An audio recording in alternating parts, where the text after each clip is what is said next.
Okay, thanks for the feedback, Edmund. Okay, so welcome to the third code part of this workshop, the PIConGPU part, and I'll give a brief introduction to PIConGPU. Some of the concepts on a very simple level, hopefully, some of the use of libraries, some examples of extensions, so that you get an overview. And after that introduction, we will have a hands-on session for users that will pretty much walk you through how you would set up a PIConGPU simulation, how to adjust parameters, whatever plasma simulation you want to do, how to read output. And there we will pick up concepts you heard today with OpenPMD, but also in the technical session that will follow then after the break, you will pick up concepts of alpaca and so on. So hopefully this now, what you heard the last 2 days or 2.5 days will come together in one example code where this is all used. Okay, let's see, where's my mouse? Okay, so as Michael already mentioned on the first day, this is a large collaboration on people working on PIConGPU. There's many people involved, collaborations with many institutes, one of them being this Plasma Pepsi, which we're doing the workshop here today. I'll start with what we're actually doing here at HZDR and why we developed PIConGPU in the first place. And that's laser plasma physics. I think you've seen that slide. I'll just briefly go over it again. So what we're doing here on campus is experiments to build compact particle accelerators using high power lasers. So you see such a part of that, such a high power laser on the left-hand side, and you use these high power lasers to focus on something with usually a plasma, or if the laser reaches, it becomes a plasma, and use that interaction between the laser pulse and the plasma to accelerate particles. And on the right image, you see a look into one of these chambers. Actually, that's a mirror, but where you actually focus down onto, in this case, a plasma to accelerate particles. So this is the campus right here. We are right here at the, can you see my mouse? Yeah. Right here, if you're on campus, you're right here. This is still public region. And the experiments are actually way in the back. For the people who took the bus yesterday, you passed that huge experimental hall right down in the woods before you actually entered the entire woods. That's where all these experiments are happening that we try to model. And one of these experiments is actually trying to accelerate protons. And a new concept that was used here is to use a cryogenic hydrogen jet. This is pretty much frozen hydrogen falling out of a nozzle down into a vacuum chamber. And then you try to hit that tiny stream of frozen hydrogen with a laser. And that's what is modeled here using PIConGPU. This run on Frontier. And what you see right here, okay, this laser actually makes this plasma transparent. It goes through it, destroys that plasma stream or jet, if you will. And as you can see, there's a lot of stuff going on. In blue, you see the electron density. So this is expanding. You're heating that plasma, it's expanding in all directions. But what you want is actually protons to accelerate. And these are marked in pink here, and they have a threshold. I only plot those that actually are accelerated to high energies. And as you can see, that is not a simple process. You have here a huge bunch of protons going in one direction and another one going a different direction. And these are the effects that we need to study. The experiments have to have multiple detectors at the right places or pickups for future use that actually considers all those complex processes. And usually if you hear about proton acceleration, this is called TNSA or hole boring. But for these complex experiments, it's a mixture of all of these processes, and you have to do a lot of modeling to understand what is actually going on. So I mentioned this is an experiment we modeled with PIConGPU. I think you have seen that slide. This is a new concept where we use this cryogenic hydrogen jet It has a few advantages. It's self-replacing in contrast to, for example, solid foils. It's debris-free. You don't shoot stuff into your vacuum chamber, covering the surface of the vacuum chamber with metal parts, with metal gas.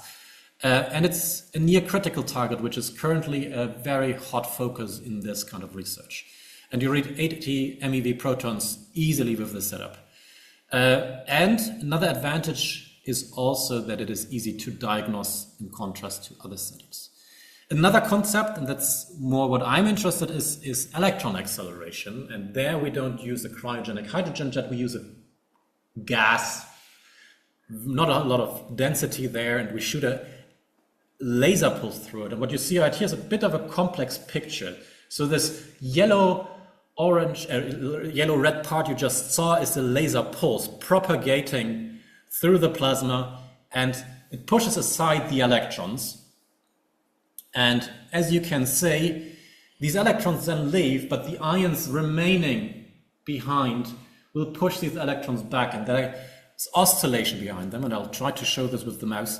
You have electrons going this way, then coming back right here. That's the high density region, this pink region again, and then going back here. And this hedgehog-like structure you see, these are our accelerating and deaccelerating field. And this is a feature called line integral convolution for plotting these fields. And you see these tiny spikes pointing in the directions where electrons would go. So you see, oh, our electrons right here in the back, this pinkish region, the droplets go into this direction. So we try to push them forward.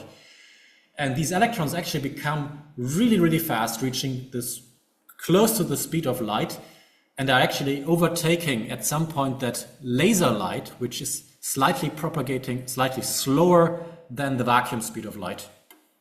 And that you reach relatively high energies with that.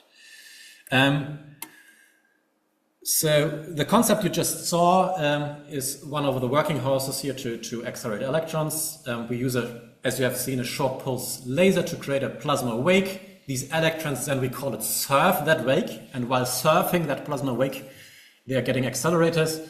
There are various forms of getting these electrons actually to surf on that plasma wave. That's something that happens randomly, that's called self-injection. What we use here is ionization injection or downramp injection, which is a bit more controlled.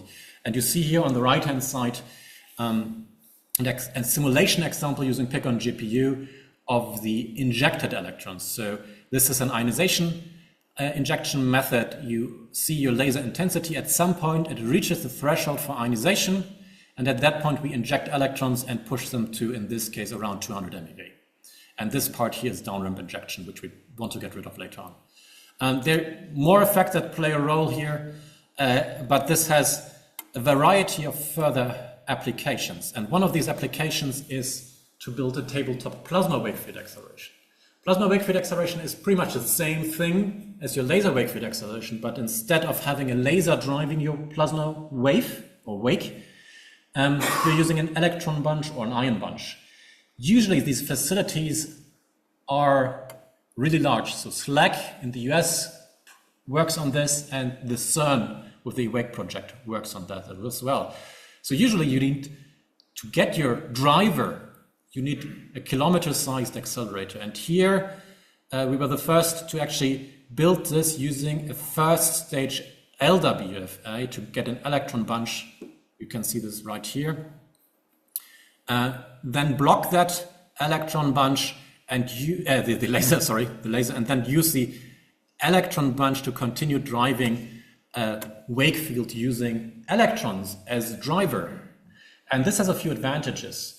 A laser oscillates electrons, therefore your injection will always have quite a low quality. And as I mentioned before, your electrons will catch up with the laser and therefore slow down, and you get an energy spread. With this method, you avoid all these problems and you get a very, very high quality electron range. And that's what we want to study. And why do we want to study that? Because one other application we are working here is to build a tabletop free electron laser. And this has been demonstrated here before using an LWFA so far, where you use the electrons created in this plasma accelerator, run it through an undulator, have a amplification process, and get quite brilliant light out of it. If you are interested in that, there's a reference mentioned there.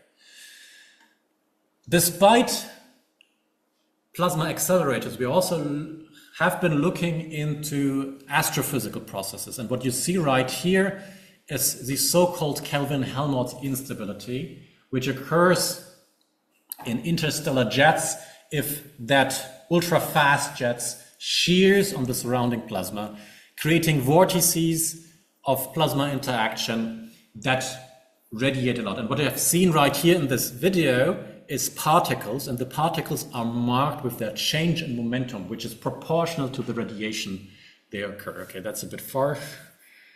So this is already chaos. But beforehand, you have seen these interesting plasma shear surfaces, as you see right here. And here, this shear surface, so this vortice regions where you actually mix the background electrons with the jet electrons, becomes stronger and is self-amplifying. And what you see in the background is a half dome representing the radiation emitted in all directions. So the position on the dome actually represents the emission directions, and the depth of that half dome is your frequency. So really close is low frequency, way out is high frequency, from way below infrared to X-rays. And the colors you see is the intensity. And as you can see, when I shifted from, okay, there's some interaction, you see that the radiation actually increases and the structure in that direction changes. And we can continue this. We now wait a bit, this instability growth. You see our vortices down here become larger, and you see more and more radiation with characteristic spectral signatures, polarization, and so on. And we have been studying this for quite a while, and we discovered very interesting properties using PIConGPU that we see as characteristic shift in polarization when this instability sets on and when it actually stops. And this can be used as an indicator what is going on in interstellar jets light years away from us. So something that you actually only see as a tiny dot. If you measure the polarization over time, you can measure, is this instability occurring? And this is based on pure simulation work because the process is quite complex. And not only can you identify that, you can also use the change in radiation to measure the growth rate. And that sounds like something very uninteresting, how fast this instability is growing, but that tells you a lot about the surrounding plasma, how fast it is, what temperature distribution it has. So very interesting properties to let us better understand how interstellar jets work. So I hope I gave you some impressions what we are doing with PIConGPU, and if you're a plasma physicist, I hope you're now excited that this is cool stuff. So let's start with what we're actually doing in PIConGPU. So the fundamental equation we want to solve is the Vlasov-Maxwell system of equations. So you've got your Vlasov equation up here that describes how your particle distribution, in this case our electron distribution, or to make it simple, changes over time. It spreads out in space due to its initial velocity. And there are actually forces in this way, the Lorentz force that actually ends acting on there. And of course, you've got your Maxwell's equation to change your electric and your magnetic fields. And there are various ways to solve that. So we've got our initial distribution that might be, for example, okay, in one dimension, we've got our electron positions. So these are our electron positions right here.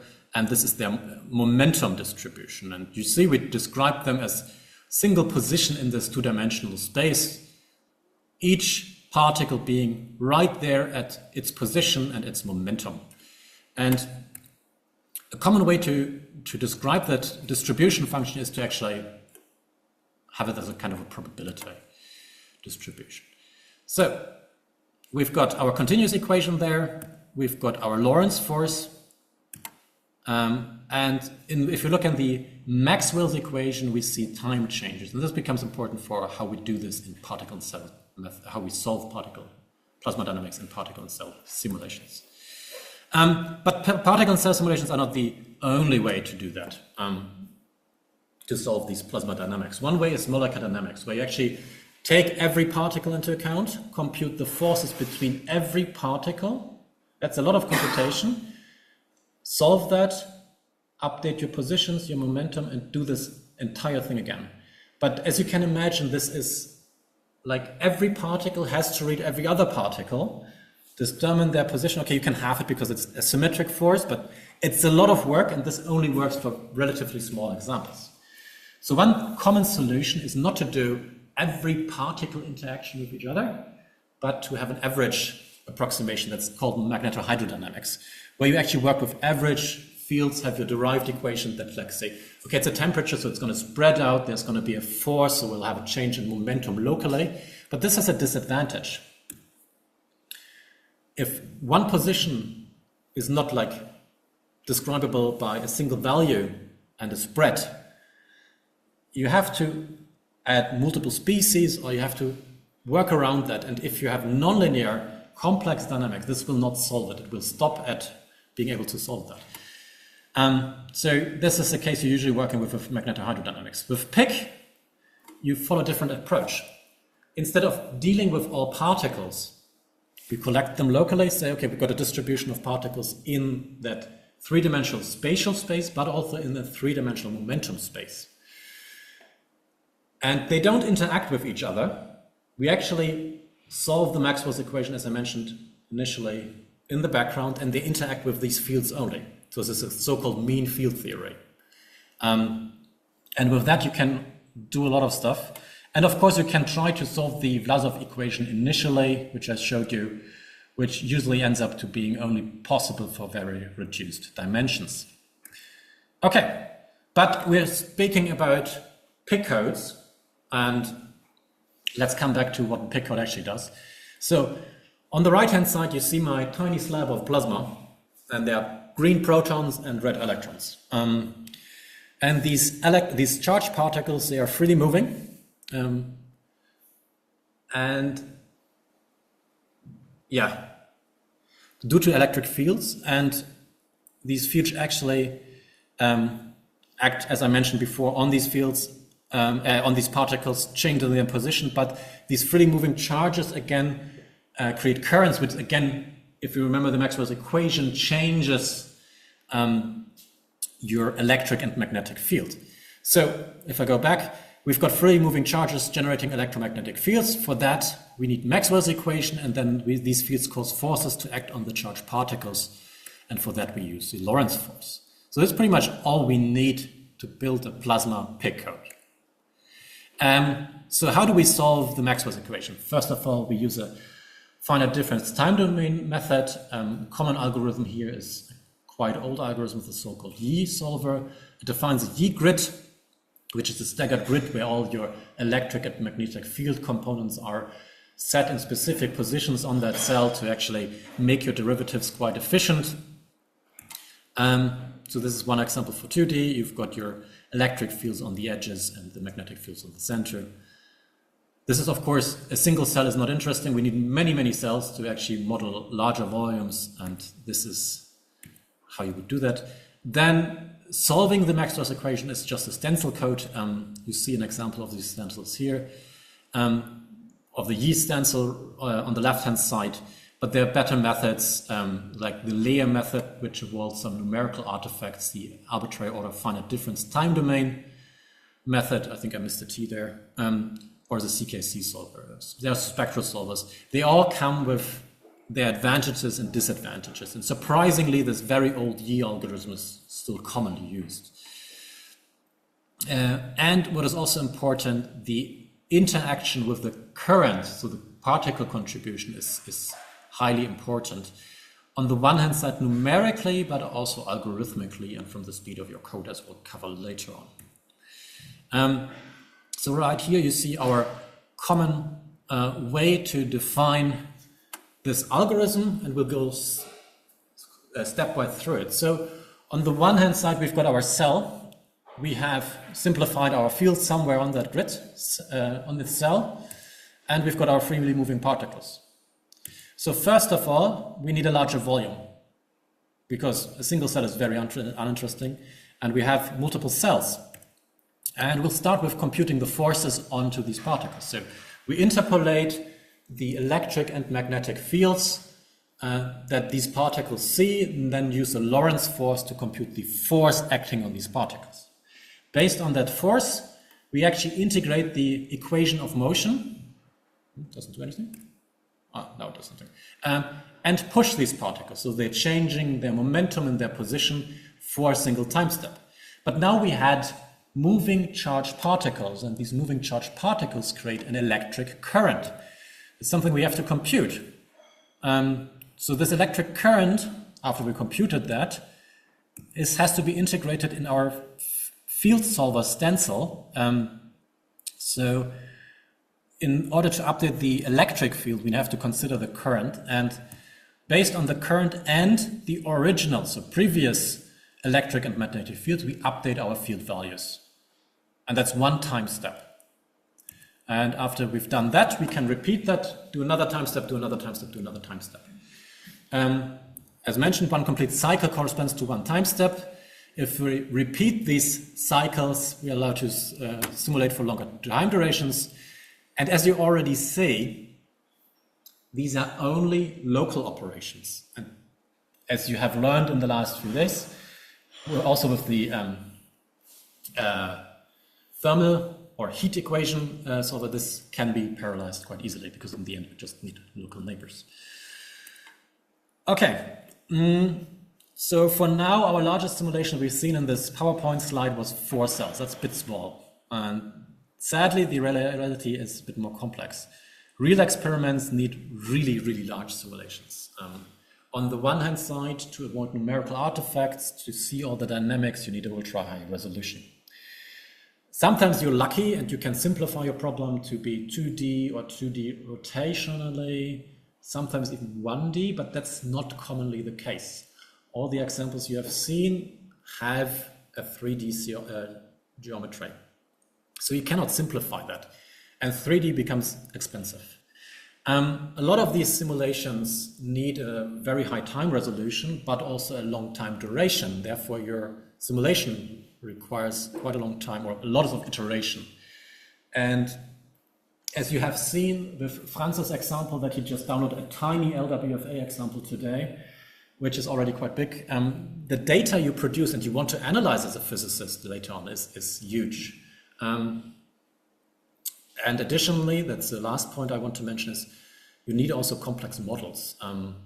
So you might get the discussions that is going on with Klaus and Brian and Tapish.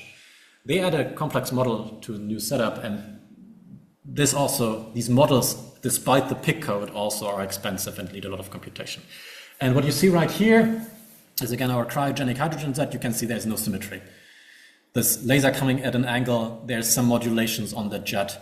Here you see an LWFA example that might be rotation symmetric if we only had one laser, but there's a second laser to probe that, to take an image of that.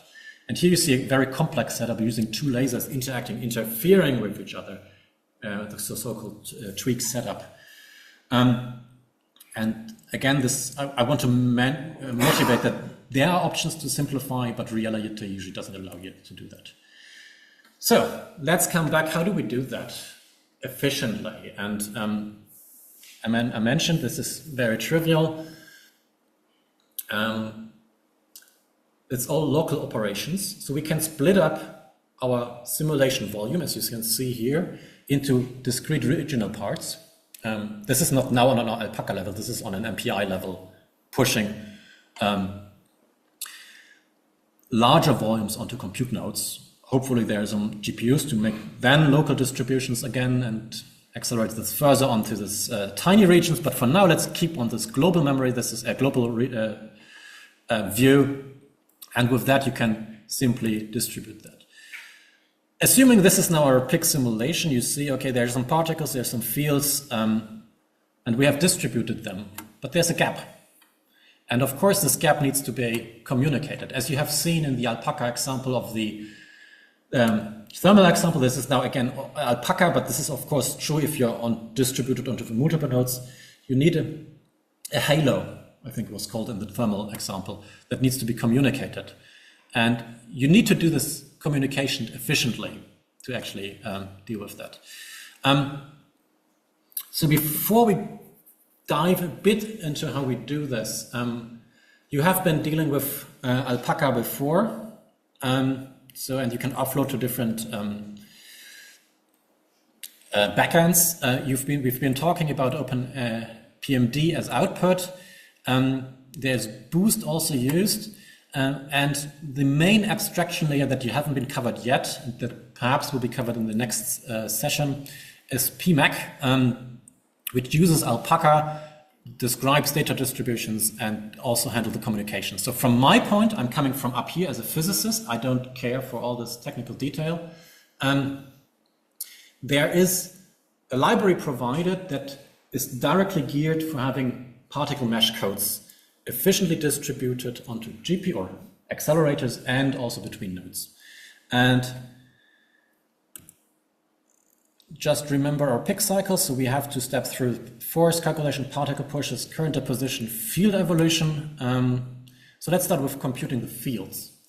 At some point, my GPU, now or a single node, computes my fields. At some point, it is done. And at that point, I can start communicating the halo fields to my neighboring nodes. While I'm doing that, I can start doing my field interpolation, but also move my particles, my protons and my electrons. And they are done. And as soon as they are done, they might have moved to neighboring nodes. So I have to communicate them so that the neighboring nodes know, okay, now I have to take these particles into account. And this is asynchronous communication. So as soon as we are done, and this is again similar to what we did in Alpaca on a single GPU with the queues, you start communicating. And as soon as your communication has reached far enough, you can actually start the next task, compute task again, with compute fields. And this continues on and on and on for every cycle. So this is very simplified image. The reality is more complex, and if you have any questions, there is sitting the expert hiding. Then quick recap from Alpaca. So we had these different abstraction layers to deal with. So how do we do this in PIConGPU? To simplify that, again, we've got particles and fields. Fields are now these circle thingies, not arrows anymore, to avoid some confusion. And we do not only a spatial domain decomposition, but also a domain decomposition in fields and particles. So this is now dealing on how we actually treat shared memory. So let's separate them and have a field domain in memory and a particle domain in memory. And let's start with the particle distribution. So we've got, wait a second. Okay, yeah. We've got 4 particles and 4 field values. And how we would store that locally and then in shared memory is to have, of course, a specific array of my field data, defined here, and a similar array of particle array. And these particle data sets are called frames, and these have the same size as my field data. So in this case, I've got 4 field values and 4 particle values. If I have then more particles, I'll add them. I have to add another frame. And of course, this is true for my electrons, and they're also distributed in frames. So this is pretty much a simple view on how this distribution works. Of course, in reality, these are not just 2x2 cells.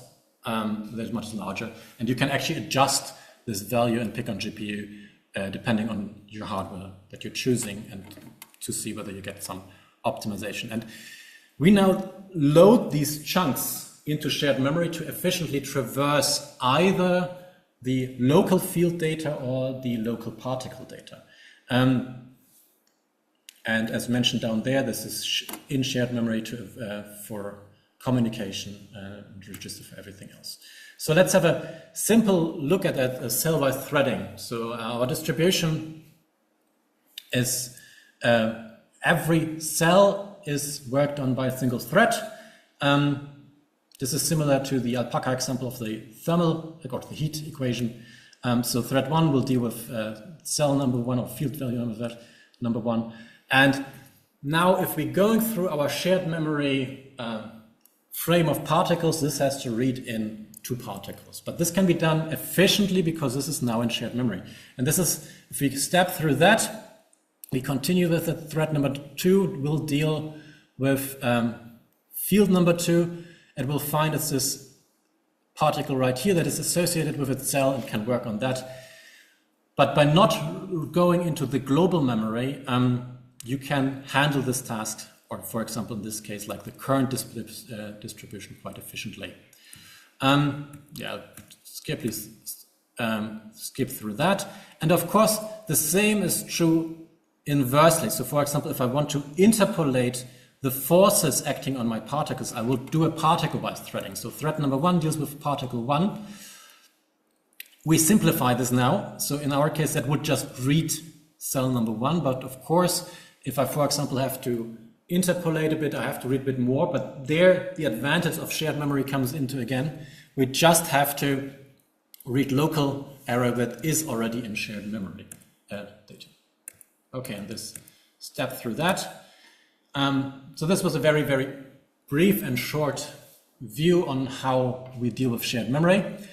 And all of this, so this asynchronous communication, this efficient handling of shared memory and distribution on the GPUs leads us to be running quite efficiently on various clusters. And I think you have seen that slide on Michael's presentation already. On the left-hand side, you see 2 Oak Ridge systems, Summit and Frontier, where we look at the weak scaling example, increase the number of GPUs, and you see that it scales pretty much linearly. And on the right-hand side, you're seeing the same thing with a different metric. There's efficiency, so a deviation from that line. For the Lumi system we're working on right here. And we're pretty much pay attention to that y-axis. This is 99% efficiency. We're way above that. Yep. Okay. So this is a very brief introduction to the fundamental concepts of how we use alpaca and the PMAC in PIConGPU. And as a next step, we'll discuss briefly some challenges and how you could avoid that or circumvent them. And I'll summarize this as faster file system full. It's nice that we are capable of running highly efficient on really large systems, but as Franz mentioned today already, at some point the file system is a bottleneck, and one solution is streaming. But in the solution that I'll cover a bit more here in detail is not streaming, but also in situ plugins. So both are really good options. So let's take an example. And I'll use the example you have seen as a video before. So the video I have seen before ran on 128 nodes using approximately 1,000 GPUs. Each has 64 gigabytes of RAM, and we are much faster than a 10 Hertz iteration rate. That produces 0.6 petabytes of physics data per second. We're for now ignoring that this data is, the GPU to GPU communication is way below that. That's 0.1 terabytes per second, and that our internet communication is also limited to 16 gigabytes per second. Let's ignore that. That all works fine. It's a super good network, well connected. We're the only user there, no interference. Ignoring all the complexity of this network, we are able to write that. Our file system, however, is only close to 700 petabytes. So we are full in 100 seconds. Of course, I mean, this is a toy example. So after 1,000 iterations. However, the video you have seen is 15 times longer.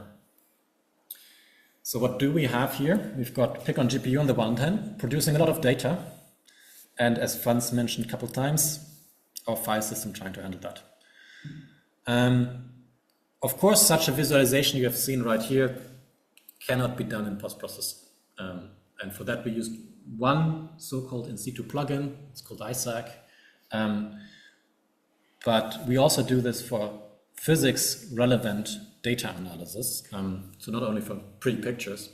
And one example of that is, for example, computing the radiation, as I mentioned, for example, for the Kelvin-Helmholtz instability. Because for astrophysical problems, you don't have another options. You cannot travel there light years away, look at the plasma, travel back and analyze your data.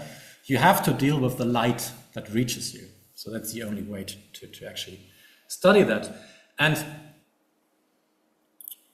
this is actually, for example, computing that radiation has to handle all particles. There are billions of particles for every time step. In advance, beforehand, you don't know which particles are relevant. And you cannot ignore particles because there is something called coherence and incoherence. A few particles that are ultra fast might be relevant for your high energetic contribution, but they might be 1 in a million and you don't know which one will end up being fast. On the other hand, you might not just sparse your data because a few particles that are close together interact closely together and create coherent radiation. So they might not be significantly strong alone, but as a collective, they create extremely strong radiation. And you don't know this in advance, and there's pretty much no way to look at that live because the effect is accumulated over time. So you don't have a live spatial filter, and you would have something that stores the entire history to determine whether your particle was relevant and it is now becoming relevant beforehand. You need the entire particle trajectories, and that's your petabyte of data. There are easy cases where you know in advance, okay, I'm shooting a single electron and a laser that will wiggle around, then you know that electron radiates. But in most cases, you don't. And for these cases, you need something that runs alongside. So you're either streaming and extracting that live, or you do this right within PIConGPU. So with the radiation example, for example, we can compute arbitrary spectral ranges that, for example, can range from infrared radiation to X-ray radiation. As mentioned, we resolve coherent and incoherent radiation simultaneously due to the fact that we just look at everything. We can deal with polarization. We can actually resolve the spectra temporally because we have to integrate over time anyway. And we deal with billions of particles. So this is an expensive plugin, if you will, data analysis plugin. But there are also other plugins. For example, developed by Tapas just recently, is a very cool binning plugin that, for example, you can do the same thing with OpenPMD. You store your particle data and then you write your analysis later on. You can also do this via streaming. But now PIConGPU also can handle that live within the code. You just write a few C++ functors as a user, and then you can compute quite complex binning. So not just the standard position versus momentum. So for example, here we've got a position and a radial momentum distribution, but you can think of whatever is interesting for you for your data analysis and write this in C++ code, and it's automatically distributed and parallelized for you. And with that, you can write relatively easily complex data analysis that is running in situ, live within the simulation. There's also, this is now becoming mixing between data analysis and actually complex models in the simulation. Oh, sorry. Is it still running? Yeah. I mentioned that before with the LWFA example. So you see your LWFA driver right here. It propagates through the plasma, it pushes the electrons aside, and I cut it in half so you see it better, creating that wake. And that wake is accelerating electrons. But we don't know what's happening. In the end, the experiment just measures what's coming out of it.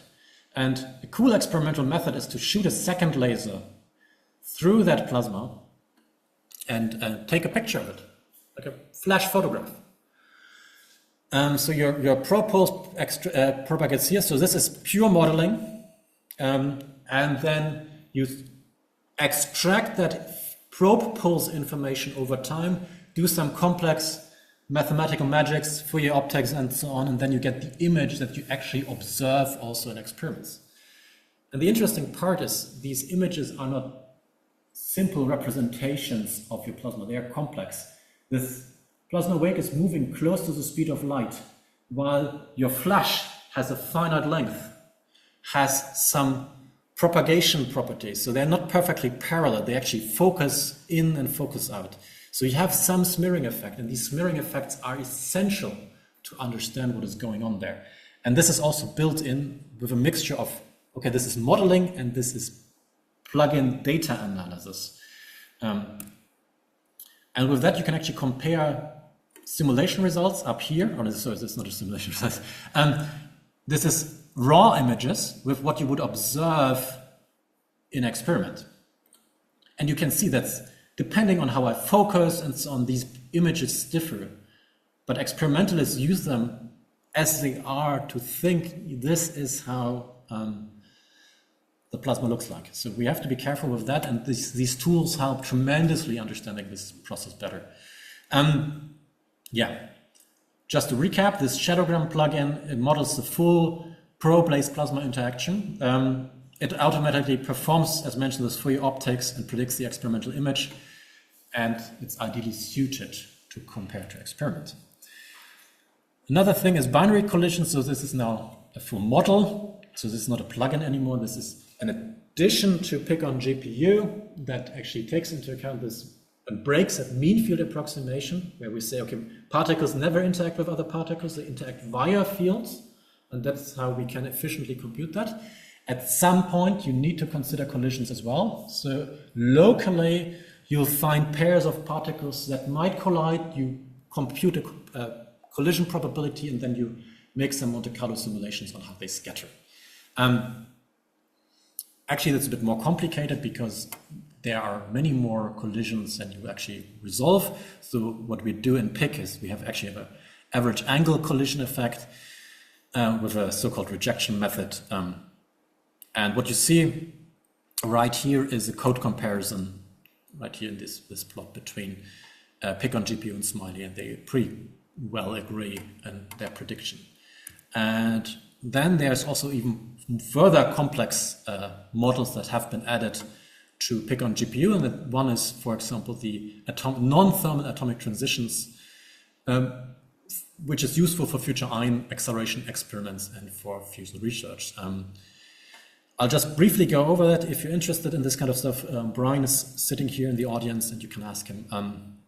So common PIC codes use simple models like barrier suppression ionization or ADK to model ionization processes in a plasma. However, this method is a non-thermal atomic transition model. It takes average atomic states and they're time-dependent, and this is a time-dependent rate solver. Again, we compared, this is not compared against Smiley, this is compared against SC Fly on the right-hand side. So there's a pretty good agreement. And potential experimental applications of that are validating these processes using, for example, an XFEL, like in Hamburg. I won't go into the details on that. It's a topic on its own. So far I mentioned adding either better data analysis or more complex models. However, we already know that that's not enough. We know that reality is even worse than we can model. For example, what you see right here is an image of a laser. Common PIC codes model lasers as a Gaussian profile. If you're lucky, it has some rings, but that's already advanced stuff. But this doesn't look anything like a simple Gaussian blob. This has artifacts, and this is coming from the lasing process itself and the enhancement in this laser gain media. So real laser pulses have complex structure that influences your acceleration process.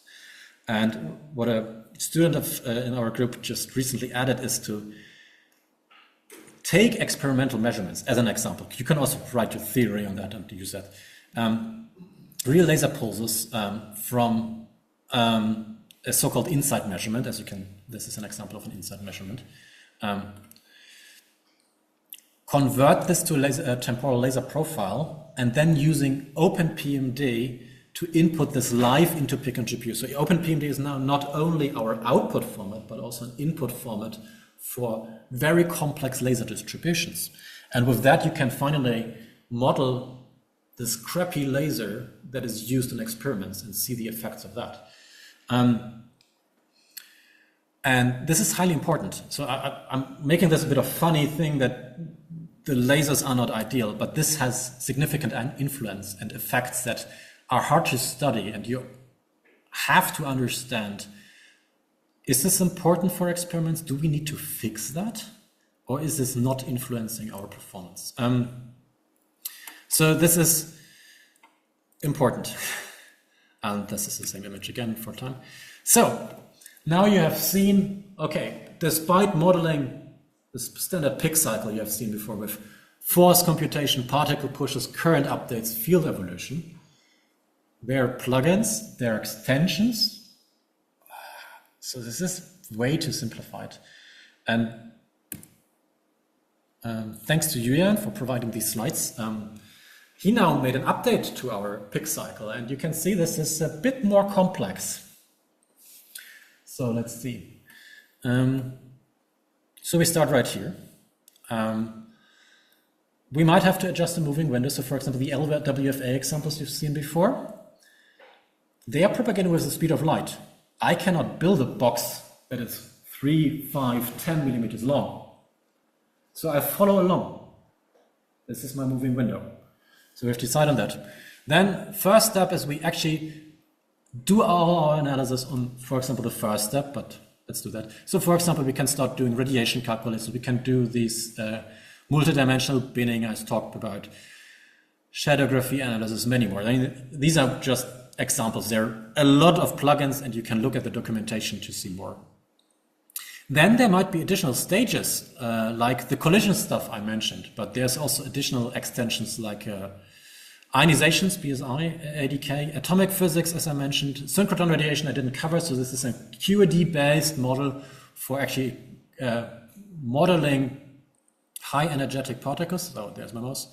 After I've done all these additions, I start with the force computation, then my particle push.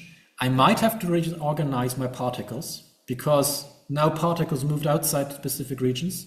So I mentioned this shared memory thing, so they might actually be outside my, I'm going to use the word from our part, halo again, so I have to actually communicate that, also locally.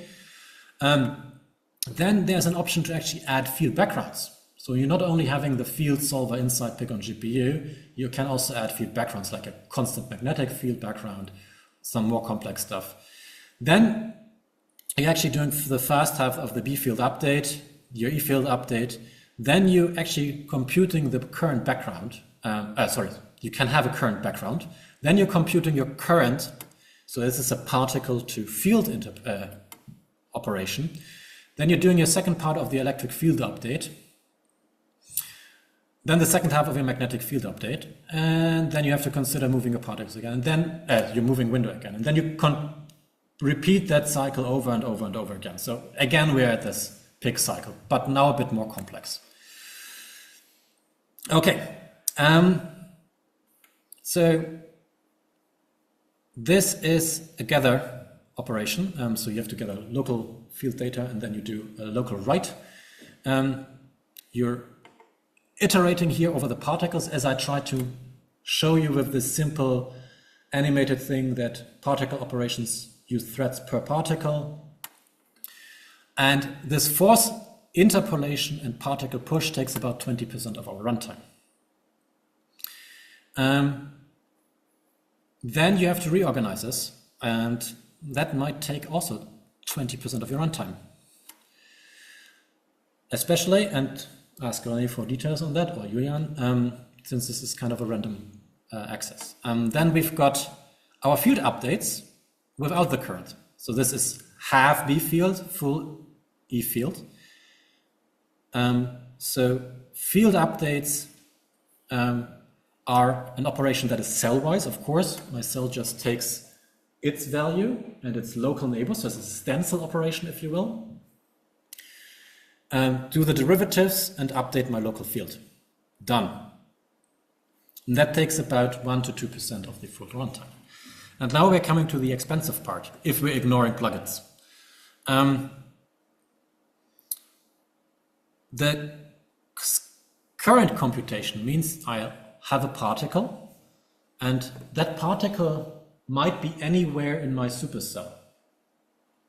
And now my thread dealing with that particle has to write that current distribution onto some random cells where it actually is relevant. And it becomes a bit more complex due to numerical things. This is actually not just a single cell, it's actually a distribution of cells, right? So all particles write randomly in my shared memory, and that's not very efficient. And that takes about 55% of my runtime. Yeah, so the algorithm is a bit more complex than I showed you with my 4 tiny threads and 4 cells and 4 particles. Okay, now let's step one back even further up. So we're back now at not at the technical level, but now we assume PIConGPU is running. You have something that is fast, that can produce a lot of data. We try to avoid that because then our file system is a limit, but we want to have data analysis highly geared to questions we have as a physicist. So we might want to run a parameter study or an optimization process onto hundreds of simulations. And that's a very tedious work. But recently we added support for automated workflows. We're using SnakeMake for that. So that automatically does all the stages that we will cover manually in the next session. So this means, okay, the setup you still have to do yourself. But it does all the compilation, running, and data analysis for you and does the optimization for that. So how does this look like? You've got your experimental parameters, you run your PIConGPU simulation, for example, for an optimization, then you do your evaluation whether these parameters fit. You do, for example, a Bayesian optimization to find better parameters, or predict a better way to look at it. Optimize your parameters and then continue the cycle. That's one option. Or you do like a spatial scan, or like a parameter scan, as you see here on the left-hand side. Over, for example, a nonlinear, like group delay dispersion is an effect in laser pulses that gives you temporal chirps. And what is the other one? It's focus position. So that predicts your energy spread. So how good the quality of your electron acceleration is in the end for specific parameters. Okay. In this case, I think this study is relatively small, so it's 30 runs. We only see a very small fraction of that because it has more dimensions than that. But I mean, this is part of a master's thesis right now where we just looked at experimental parameters that are hard to control. So this is around 30 simulations to find an optimal working point. And then it was to know the space of the domain, so how dimensions. These are 2. This is just demonstration for master thesis. Yeah, but there are multiple ones of those. So there are multiple 2-parameter scans. Yes, I mean, this becomes, probably that's the point you want to make, this becomes really expensive if you go to higher dimensions. I mean, with Bayesian optimization, I don't know how many parameters it can handle. Like 20. Yeah, I mean. Above 10, it starts to be difficult. Yeah, definitely. The model it creates is not very non-complex. Yeah. I mean, this Bayesian optimization is just an example. For the Bayesian optimization example, I think we looked at 4 parameters that are the ones that are hard to measure in experiments. Or 5, might be 5. I'm not entirely sure anymore. So not a lot of parameters, but luckily we have a very good interaction with our experimental team. So we can closely discuss, okay, what parameters are you really certain about that this is correct, and where are you unsure, or where you have difficulties measuring or controlling it. So for example, the optimization is mainly, of course, what do they know exactly and what is where are high uncertainties. But for the later on parameter scans, we're actually looking at the parameters that they cannot control, because changing, for example, spot size and how it laser focuses requires to buy a new big mirror, highly expensive, something you don't want to do regularly. Okay, and I think you have seen that slide before, so I'll just briefly go over it. So PIConGPU is developed as an open source code. It's fully developed on GitHub. We run automatic CI tests, both on GitHub and GitLab. It has an open documentation via read the docs. That's also the thing we will start in the next session with. Open data should be available for publications via Zenodo or Rodara. And everybody can ask questions or contribute by opening issues or actually pull requests. Would love that. Okay, that's all for that introduction to what PIConGPU does and very briefly how it actually works. Thank you for attention. Are there questions for this part of this session? So I have ignored the chat for now. No, it's not nothing.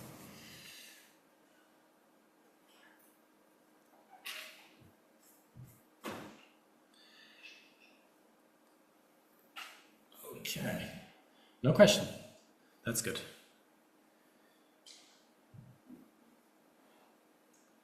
Okay, then I'll switch briefly over to the other presentation, and then we can actually have a hands-on on how to run PIConGPU until the coffee break.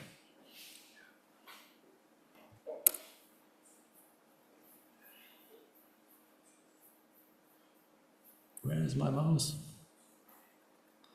Oh, right. Ja, das sind zwei Bildschirme. Could you click on the top